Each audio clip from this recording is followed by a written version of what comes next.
Welcome back to the EdCo Evolve On Conference. I'd now like to introduce our next session of the day, Personal Leadership Strategies presented by Farm Credit Canada. Sophie Perot, Executive Vice President and Chief Operating Officer of Farm Credit Canada, will share ideas and strategies on mental health, personal growth, and best business practices to build confidence and develop leadership strategies. Over to you, Sophie. Hello, everyone, and thank you for providing me with this great opportunity to talk to you about one of my favorite topics, leadership. And the way I'll do this today is by sharing my own leadership story with you. And so it is my hope that by sharing my story with you today, it will make your leadership journey a little easier along the way. So we've been living in a pandemic for almost a year now, and it's been tough at so many levels. For many of us, this year has meant figuring out different ways of doing business, serving our customers, and staying connected with our friends, colleagues, and family. For many of us, too, just keeping on top of all the COVID guidelines and what we should do and what we shouldn't do has been a challenge. We've also had to learn to use new technologies in a hurry and learn to work and live in a much more virtual world. Not to mention the difficulty to manage a work environment that got suddenly completely intertwined with our at-home space, where kids, spouse, and pets live and can be quite disruptive at times. So to say that this has been a hard year is probably the understatement of the century. And while I don't want to minimize how difficult this year has been for many of us, in many cases though, the hard times can show us how we are as people and as leaders. They shine a light on where we show up well and where we have some struggles. Because let's face it, everyone does. And so throughout the rest of my talk, I'll share the lessons I learned from one particularly challenging work experience and how that the lessons from that experience helped me over this past year, and how also those lessons have worked for FCC on a broader scale as we've navigated through COVID. So let's go back at the beginning.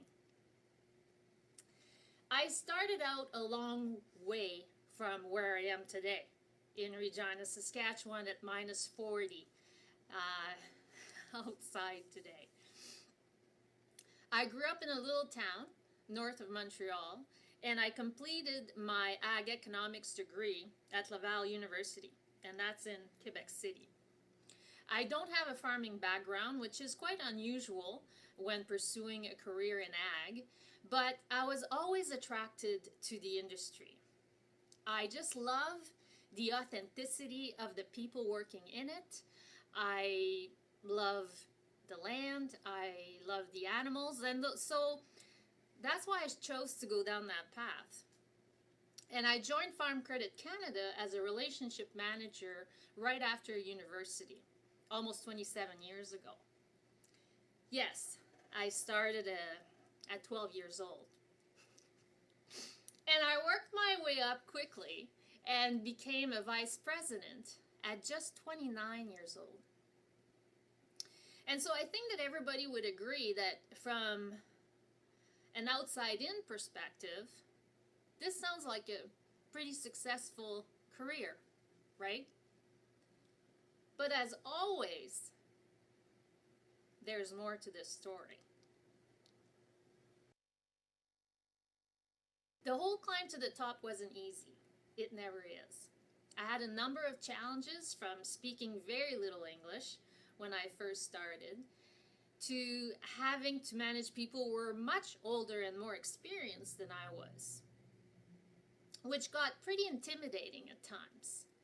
In fact, I remember going on a farm visit with my directors when I first started as a VP in Quebec, and the customers often thinking in the first few minutes when we were introducing ourselves that I was my director's assistant, not their boss. And so, of course, we'd laugh it off and go on with our meeting, but for me, that kind of incident was just a constant reminder that I was starting from a disadvantaged position, and that the first thing that should come out of my mouth better be well thought of and intelligent if I were to be taken seriously. In my mind, the pressure was always on. I had no option but to succeed. I was often feeling like I was on a tightrope, going at it alone. To feel good about myself, I had to be strong, I had to know my stuff really well, and most importantly, I had to have an answer for everything. The reality was, I was just terrified to fail. Mostly because it would validate my own doubt, my own fear, that I may not be good enough, smart enough, or resourceful enough to be successful at my job.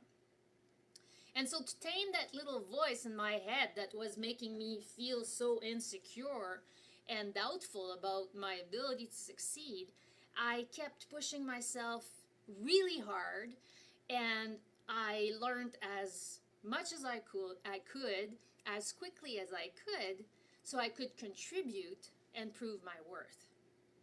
And of course, I was rewarded time and time again with opportunities and promotions along the way. And one of those opportunities was to lead a really big project in our IT department. Now, coming from a lending and credit background, I knew very little about how technical teams operated and how their world differed from the one I was used to. I couldn't write a line of code to save my life, of course, but I was quite excited, about the opportunity to work on something really big where I would have the opportunity to learn new skills. Besides, how hard can it be? I just had to keep working super hard and make sure that the teams involved in this project do the same, and things would, should work just fine.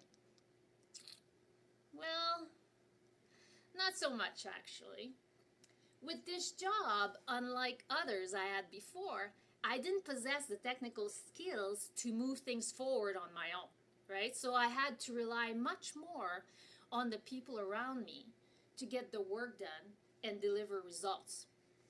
On top of it, as with any other big IT projects, the team was under a lot of pressure to meet tight deadlines, which really increased my stress level and exposed my tendency to get quite directive when things didn't go as planned. I think the picture on this slide described it well. And my bossy style obviously didn't resonate well with the team. So I knew something was wrong, and so I asked for feedback from my team, my peers, and my boss through a confidential survey. And the results were quite revealing. They were quite devastating, actually. My overall leadership score was 57%. That's bad.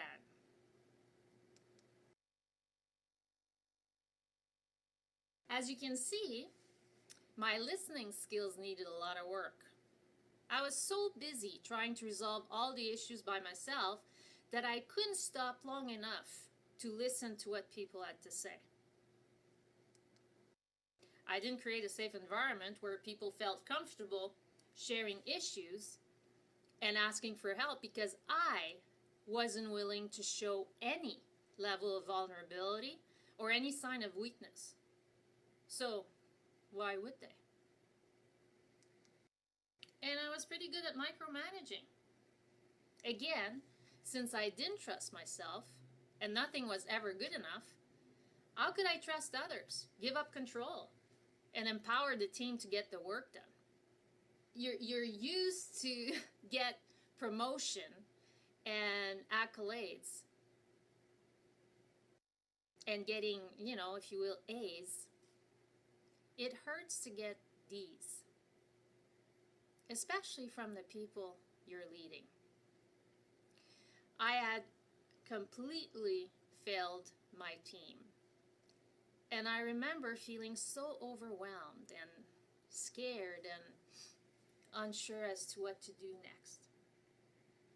Obviously, I had always struggled with those things before, but somehow I had been able to manage it. But it's only when I was thrown in a big enough project, in a super stressful environment, where I didn't have the expertise, that all hell broke loose, and that I realized that the leadership style that had gotten me here would not get me there. So let's pause on that thought for a minute.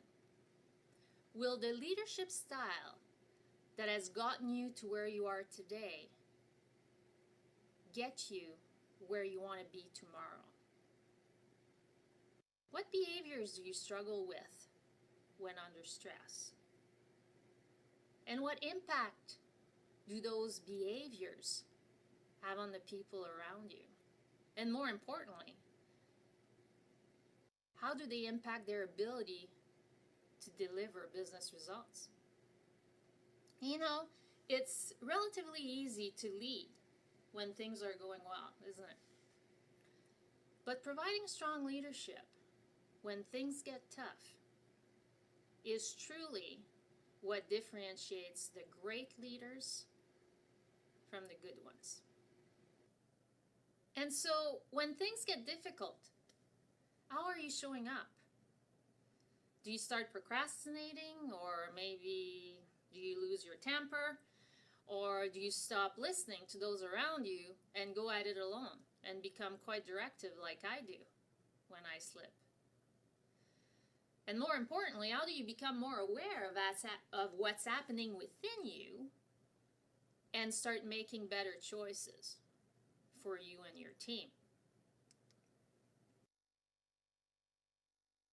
So if we go back to my story, for me, after getting those terrible survey results, I knew I had a decision to make. Something had to change for sure. I was more stressed than ever. I was unhappy at work and at home because, of course, our professional and personal lives always get tangled up. And my worst fear of failing was actually taking shape right in front of my eyes. And so I could either go back to what I was used to, leading a team outside of IT where I had the expertise and could operate in a much less stressful environment, or I could raise the bar for myself, dig in, and figure out what was driving my controlling behaviors under stress, and make the changes that I needed to make to become a much more successful leader in an environment where I didn't have the expertise and where I had to rely much more on my leadership skills. And so I chose to dig in, and with a lot of soul searching and mentorship from my colleagues and coaching from my employees, I slowly reinvent myself as a leader. Now, this certainly wasn't a quick fix. And quite frankly, whenever I have bad days, my limiting behaviors resurface. The difference now, though, is that I recognize what's going on much more quickly, and I can recover.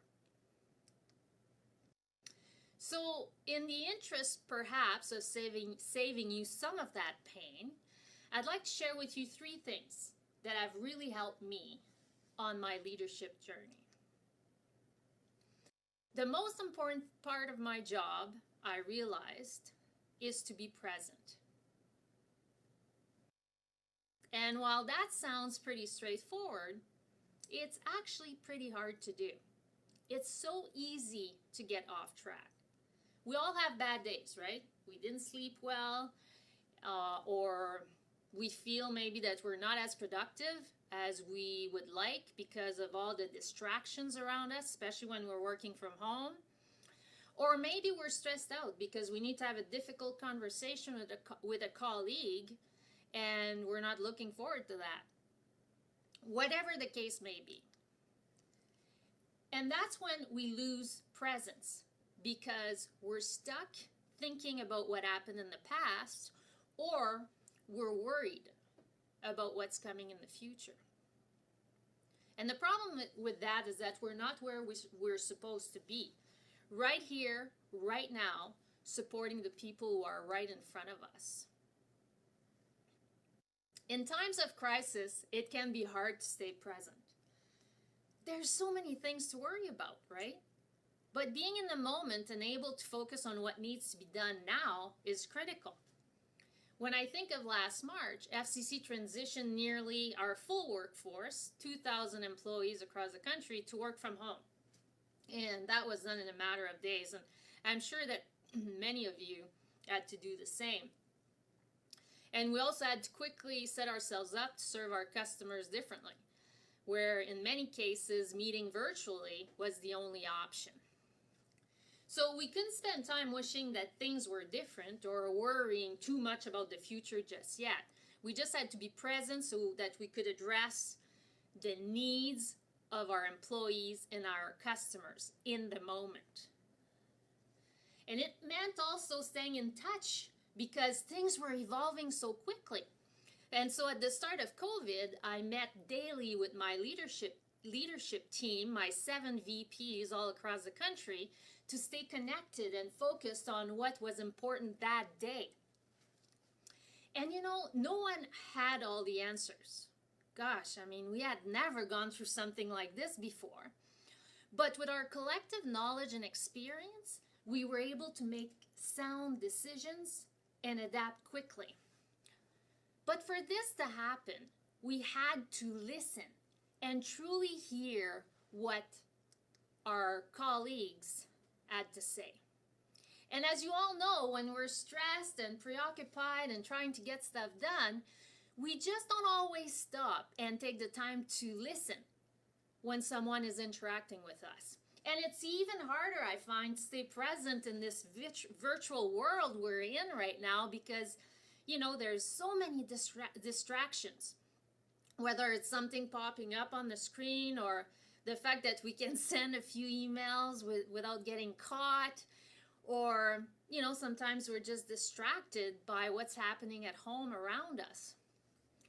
The thing is, though, let's not kid ourselves. People know when we're distracted and not really listening. So here's a funny video, hopefully you enjoy it, of not hearing what someone else is saying. And maybe in one of your bad days, your listening skills looked like this. I did a bad thing. Does it affect me? No. Then suffer in silence. Play. Stephen Hawking. Stephen Hawking. Penny started taking a class. She wrote a paper. She didn't want me to read it. I went behind her back. I read it anyway. Stephen Hawking hates me. I don't know what to do. The paper's terrible. But if I tell her, she'll know that I read it, and she'll get really mad. I was beating him so bad he doesn't want to be friends anymore. Why does everyone love me except Stephen Hawking? Is it possible we're having 2 different conversations? How would I know? I'm not listening to you. But good news, there are things we can do to help us stay present and truly listen. A couple of months ago, I was attending a workshop with several other leaders at Farm Credit. And one of the concepts that the facilitator shared with us really stuck with me. And it was about visualizing, listening all the way to my fingertips. So try this for me. Extend your arm out And take a look at your arm, you know, from your shoulder to your fingertips, okay? And now think about when you're listening to people. Let's say someone is talking to you, so you're listening. And I would say that sometimes you may listen as far as your elbow. Just enough so you get the gist of what the other person is trying to tell you. And then you switch, you know, at the elbow, you switch from listening to thinking about what your response is going to be. Unfortunately, when we do that, we miss out on a number of things that will allow us to truly understand where the other person is coming from. So the idea here is to listen all the way to the tips of your fingers and stay focused and engaged to the end.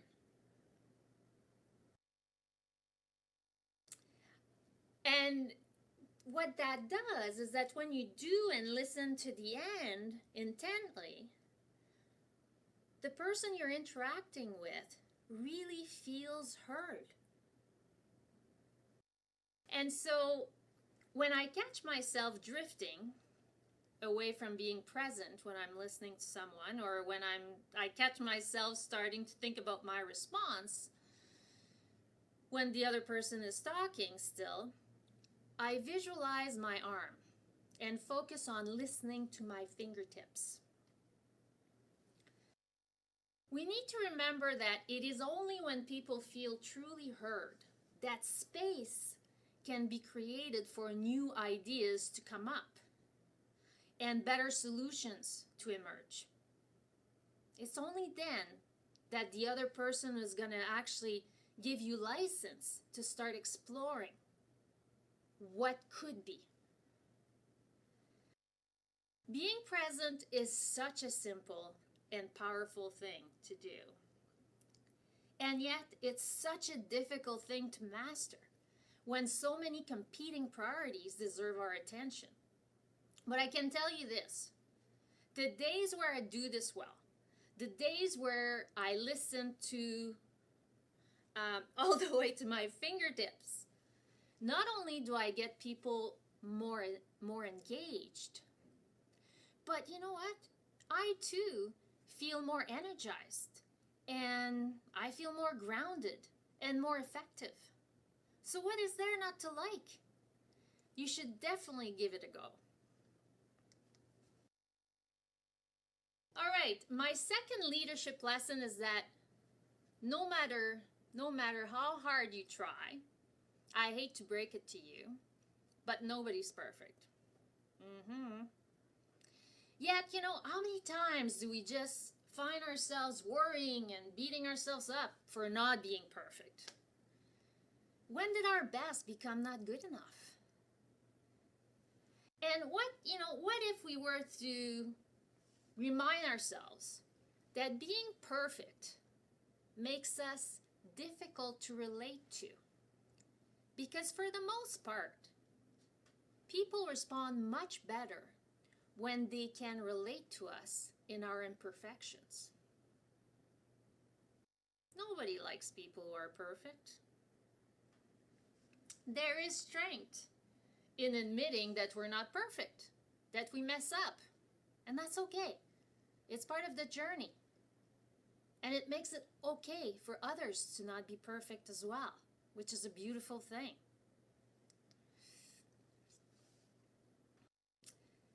And for sure, it's hard to keep up looking perfect in a year like we just had, right? Where we had to learn so many new ways to doing business. And at FCC, we've been really intentional about creating safe spaces and opportunities for people to talk about how they were doing. And one of the ways we've been able to do this is, as leaders, is by being vulnerable ourselves.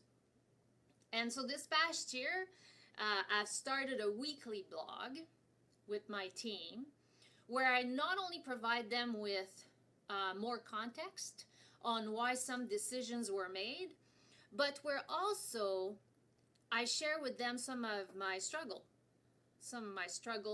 with an S during this pandemic. So I have over 1,000 employees across the country, and it was important for me to find a way to connect with them in a more conversational way. And to ensure I keep it informal, I end every message with a light-hearted, inspirational, or funny video. Sometimes I wonder if they truly read the blog or they just go because they want to see the funny video, but it doesn't matter. And while I thought that this was a moment in time communication tactic, here I am 10 months later, and the blog is still going strong, and it's now a formal change management tool that we use corporately. Sharing my struggles allowed others to do the same, to share their stories as well. And through that, everyone realized that while we all might be in different boats, we're all navigating the same waters. And that's what happened when we're not afraid to show our imperfect selves. We get others to do the same and be vulnerable as well. And we need to have people, we need people to be honest about how they're doing, especially during stressful times, so that we can find out what they need and that we can support them better through it. So how are you really doing? This is a question that our Chief Human Resources Officer has asked our employees more times than I can count this year. But when you think about it, it's such an important question. How are you doing? Fine. But wait. How are you really doing? Makes you think, doesn't it? So we want employees to know that it's okay to not be okay. It's fine. And early in the pandemic, in addition to engaging with people through a pulse survey, we also ask leaders to connect with their teams daily, to provide guidance and really make sure that their employees felt supported. We also increased the mental health supports and services that we provide to our employees and leaders, and we were very intentional in making sure that people knew about them, and we also encouraged them to use those services. So I thought I'd share with you some of the results we got on our first pulse survey. More than 1,500 employees responded, and 89% felt or said that they felt supported by FCC. Same 89% felt that they felt supported by their manager. 92% said that they felt that they were doing meaningful work to help FCC and our customers during this difficult time. And 74% said that they had what they need to be as productive as possible. So over and over during this past year, our employees have expressed that they felt supported. But these surveys also showed us that there are things that we could do better. So here, for example, when only 74% said that they had what they needed to be productive, we started looking at ways to make it easier for employees to do their jobs well from home. So we started a home office program to help employees get set up so that they could work more effectively from their home. Now, if employees hadn't been open and honest about where they were struggling, we wouldn't have been able to help them in the right way. And so throughout the year, we continued to engage people through pulse surveys.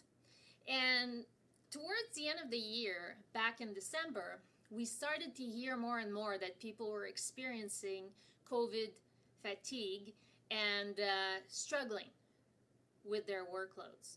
And so as a leadership team, we decided to put a pause on introducing any new changes in January to give employees a break, so they could focus on taking care of themselves and on also focus on what they do best, which is serving our customers. So people actually were quite thankful, and they really felt heard by the action we took in stopping all changes in January. And it was really well received. So bottom line is that when we listen fully and show vulnerability, we build trust, empathy, and understanding. And we do form stronger connections with others. And we see the impacts of this when employees tell us that they feel supported. But even better than that, we see this in how they engage with each other and pay it forward by supporting one another and making sure that their teammates know that they're not alone. And that's the beauty of this. And, you know, when vulnerability is shown and when we're willing to admit that we don't have all the answers, something else starts happening. You start attracting extraordinary talented people on your team. People that may know more than you do in certain areas. Remember that you don't have to be the smartest person in the room. You don't have to have all the answers and resolve all the issues by yourself. In fact, if you do, you're stealing people from the opportunity to learn and achieve their full potential. Your role is to not only ensure that you bring the right people on the team, but to ensure that they stay engaged and play all in. And for that to happen, you will likely have to get comfortable with handing off the keys, giving up a lot of control, and trusting your team to make the right decisions. And so back in April, when we realized that what the potential impacts that COVID could have on our business, we created a cross-divisional response team to make sure we had tactics in place to support our employees, our customers, and so that we could continue to run our business. The executive team, which I was part of, continued to provide oversight and served as the decision makers on the biggest decisions. But we relied on the expertise of the response team to provide direction on the implementation details and the day-to-day. And so what that allowed us to do is to act quickly, because we had the response team all hands on deck, and we empowered them to make all the day-to-day decisions. And so whether you're leading a small team, a large one, or if you're maybe an informal leader, whether you're at work in the office or coaching your kids' soccer team, remember that it's not about being perfect. It's about being vulnerable and admitting that we don't have all the answers. It's about letting go and empowering your team to make the decisions.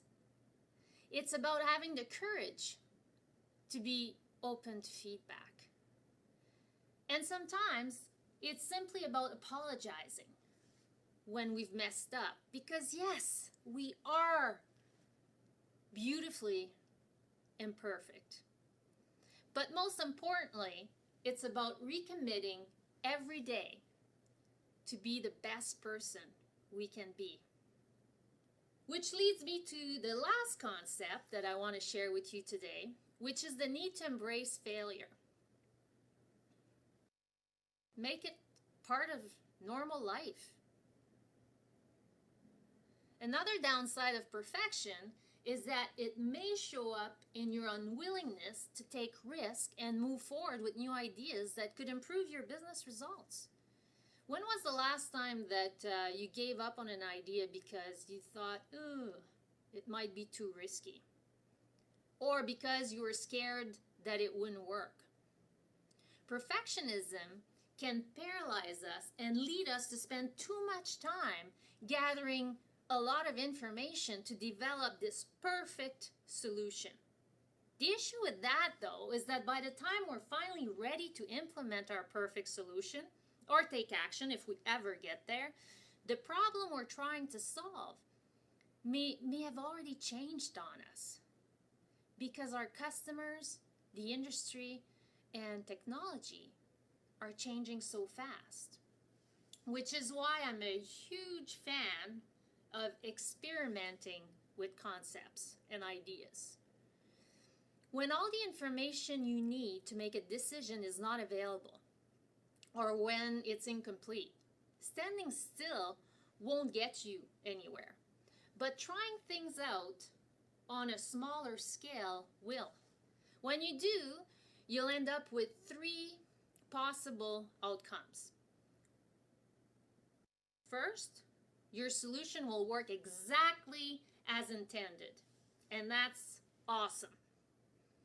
Or it will partially work, and you'll need to tweak it a bit, but at the very least, you will have made progress and you'll have a better understanding of what it is that you need to change to make it work.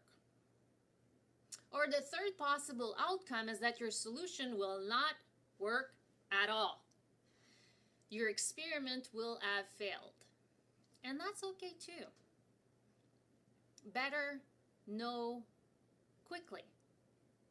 Failing fast is important. Now you might think that this is different in a crisis where the stakes are very high, but it isn't. None of us have lived through a pandemic before. None of us have, led businesses through a pandemic. So there was really no one to learn from, and in many cases, no obvious solutions. If we wanted to succeed, we had to be willing to take some calculated risk and try new things. And the stakes were high because our decisions could have a real lasting impacts on our employees and on our customers. So how do you experiment and take risk without risking the things that are most important? So at FCC, what we did is that we set guiding principles to keep our focus on what mattered most as we created and evolved our pandemic response. So our 3 key principles were: 1, to keep our employees and customers safe; 2, to do our part in flattening the curve; and 3, to continue to serve our customers.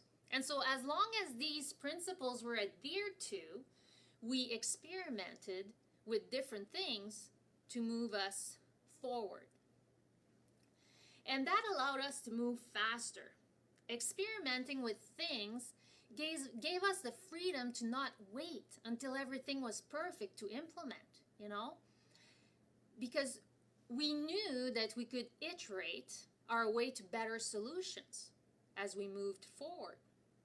Now, I won't give you specific examples here on what we did because depending on your business, different things had to be put in place during the pandemic. But what I would like to leave you with is this: every action, including inaction, has risk. I truly believe that businesses pivoted quickly during the pandemic because doing nothing wasn't an option. right? And as a result, we were able to accomplish things in a record time. How is this possible? Well, because we weren't afraid to experiment and we were all clear on what needed to get done. We were also not hung up on making mistakes, and we were willing to learn from them, knowing that we always had a chance to take another shot at it. Because we can't be afraid to fail. Failing is how we learn. The trick is to manage our risks, of course, so that if we do fail, we can quickly get back on our feet, readjust our approach based on the knowledge we just gained from our failure, and try again. Now, this is not a test of courage. When we try something new, in order to manage our risk, we may need to tie a rope around our waist, like Nick Wallander did when crossing the Niagara Falls, so that we don't fall to our death. Because there's no good learning that would come out of that. But even if it means starting small, the key is to start. Keep pushing. Keep trying, so we continue to evolve and improve. Because you know what? Even the greatest fail. And here's a neat video from Michael Jordan on the importance of failing to succeed. I've missed more than 9,000 shots in my career. I've lost almost 300 games. 26 times I've been trusted to take the game-winning shot and missed. I've failed over and over and over again in my life. And that is why I succeed. If we can cultivate our presence and listen all the way to our fingertips, if we can embrace our imperfections, be vulnerable, and know that we are good enough, and if we can take a few calculated risks along the way, we'll definitely come out ahead. Thank you so much. Stay safe.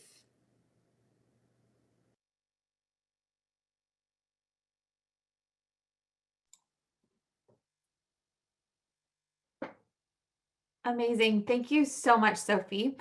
We are now going to move into question and answer. So we do have the question and answer button at the bottom of your screens. And remember, if you can please put them in the question and answer and not in the chat. But I do see a question, I think, here in the chat. So Sophie, can you elaborate on how to effectively communicate when under a great deal of stress? How to communicate when under a tremendous amount of stress? Well, I think that the best way to communicate when there's a lot of stress going on in your, within your team and within yourself, it would be to communicate often and in a short way. I think, sometimes what I've seen happening during the pandemic is conflicting messages, and maybe messages coming from different individuals within the organization. And so I would say that what the best way to ensure that people are clear, and the best way we can decrease their stress, is that by limiting maybe the number of people they have to listen to. And so often what I say is that everybody only has one leader, one boss. And so if you could try to control the message as much as you can and communicate often, but also, but that's good to ensure that it's the same person that communicates to your team, and that team knows who they can go to if they have additional questions. I think that's ideal. Again, limiting the number of conflicting messages or the number of people who are actually addressing your team is likely ideal in those situations. So that's why for operations, I did mention during my video that we created this blog where I could reinforce message. And so everybody in operations knew that this is, you know, when they were maybe not clear about messages coming from other places, they could rely on that blog. And then if they had additional questions, go to their direct leader for clarification. Brilliant, thank you. And the questions are flying in here.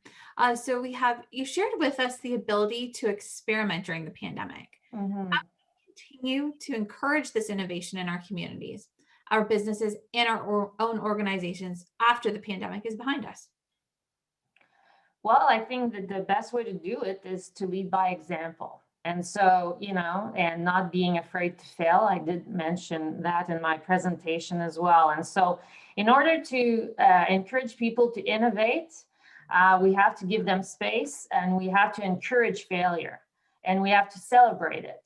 And so more than, you know, and so, you know, I often say, hey, at Farm Credit, I think we do great work. We support farmers and agribusinesses across Canada, but we're not saving lives. And so, you know, we can make mistakes, and the beauty of that is that we can always recover. And so you have to be willing to encourage people to push themselves and then pick them up if they fall on their face, and not, you know, not have punitive consequences. And so I think that's really what needs to be done, and show vulnerability ourselves. You know, and show that sometimes we miss out too. And be quite transparent about it. And so make it, I would say, make it, allow people to fail, I guess, you know, to try things and mess up once in a while. I love that. And make sure to have the leadership to pick people up. Yes, exactly. Yeah, thank you. Yeah. How do we encourage high-level government decision makers to support workers to make decisions? This is the question. I find that they have becoming more and more risk averse, and are removing decision-making power from the employees, which in turn reduces empowerment and buy-in. Yeah, that's a good question. That's $1 million question. How do we encourage? Well,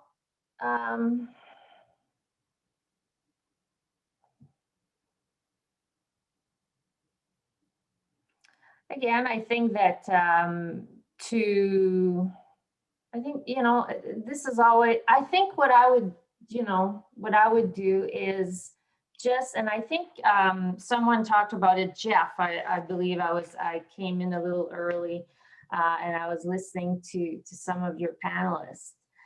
And I think the best way to do this would be to show what was accomplished in the last 10 months. I mean, it's unbelievable. Even if you think about, I'll speak for, you know, on behalf of Farm Credit, because, but actually even some of our customers, I mean, in 10 months, they were able to turn around, change processing lines, started to actually support, you know, their community by producing more hand sanitizers. You know, even for us at Farm Credit, 2,000 people in 3 days were able to actually continue to operate and serve customers from their home. And so if that is not enough to show that actually when you provide people with empowerment, and provide people with a safe environment where they can be innovative and make mistakes, and by taking calculated risk, I think nothing will be, because I mean we've done an amazing job in the last 10 months. It feels like 10 years, but to really pick ourselves up and continue to push forward and help our customers and help our communities and our families and our friends to continue to keep going. And so, that's quite remarkable. So I think we have to be able to point back to all those things that were accomplished by taking more risk and be more bold, be bolder and more innovative in how we approached the crisis. And I think further to the people that spoke before, those folks that really enabled their employees were the people that had great successes too. Yeah, Telling those stories to the upper levels or to the people that the organization totally. less. Yeah, and they had people engaged, and that, in some instances, you'd see companies out there where their customer satisfaction went up. We were one of them, but I didn't do it. My employees did it, right? Because they felt supported and empowered to do what needed to be done to support their customers. Brilliant. Great. Another question here. What would you say to someone whose career has not unfolded as well as yours?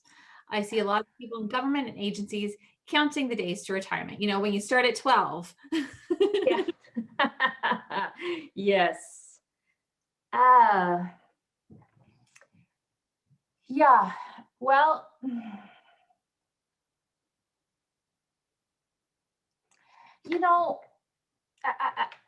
I think there's a lot of way to be successful in your career, and mine, yeah, from the outside in, it looks pretty success. And I will admit that I feel blessed and I have a pretty successful career. I put a lot of effort into it, but I did get a lot of support along the way. And others actually that are maybe still in the same position and have been in the same position for 20 years, I've as equally, I have a great career as well. I think that it takes a lot of courage too, and self-motivation to be able to continue to continue to work in the same role and be engaged every day and looking forward to the day ahead when you get up in the morning. Now, for those who are not and counting the days to retirement, I can only say that this is a pretty sad way to live. We all know that and especially now, I just turned 50 this year, and I do really much feel like that there's less life ahead than there that I have behind me. And every day count. And so those people who are counting the days until they retire, I think it's such they're every day counts, and they're probably they should start thinking about all the time that they're what they're missing out on, and maybe start thinking about a change in career, or is there different initiatives they could get involved in at work to get that sparkle back. But that's all a personal decision that everyone has to make. Definitely. Great. So a question from conference co-chair Belinda Witt-Graham. She thanks for a great session and for sharing your experience. Any tips or ideas for keeping employees motivated, interested, excited about their work in these times?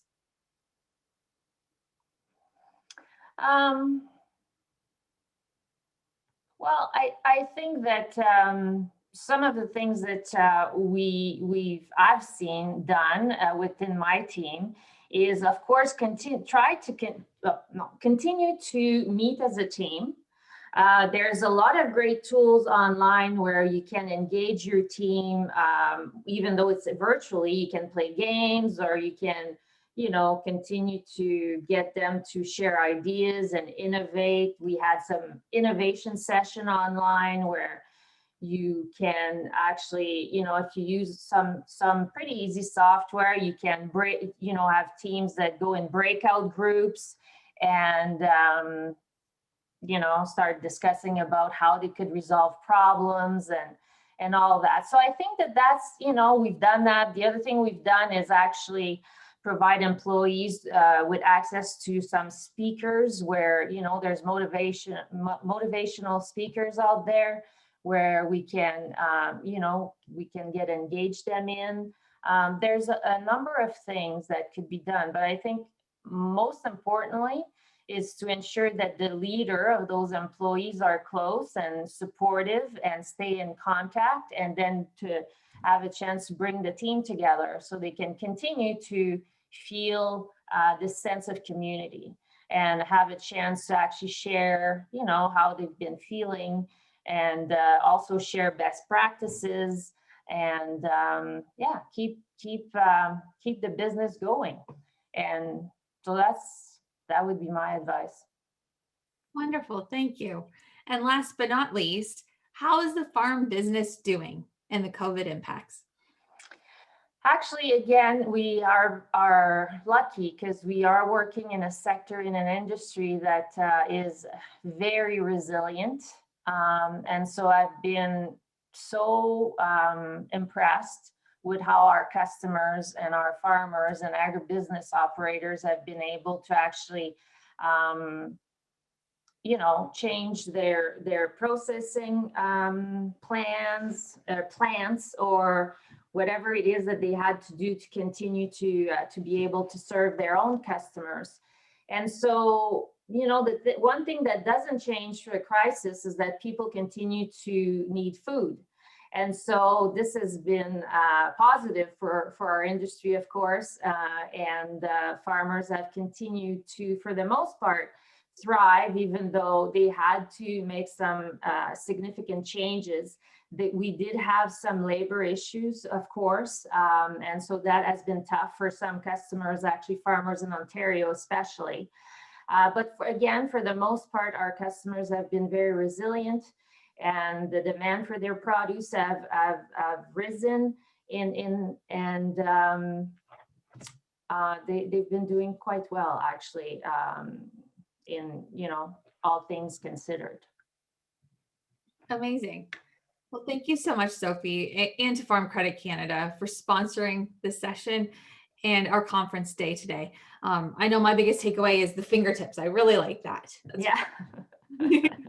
Listen to the tips of your fingertips, for sure. It's brilliant. Great. Well, thank you once again. Your session was a great addition to our education program, and we are delighted to have you as a valued partner. Thank you so much. Thank you.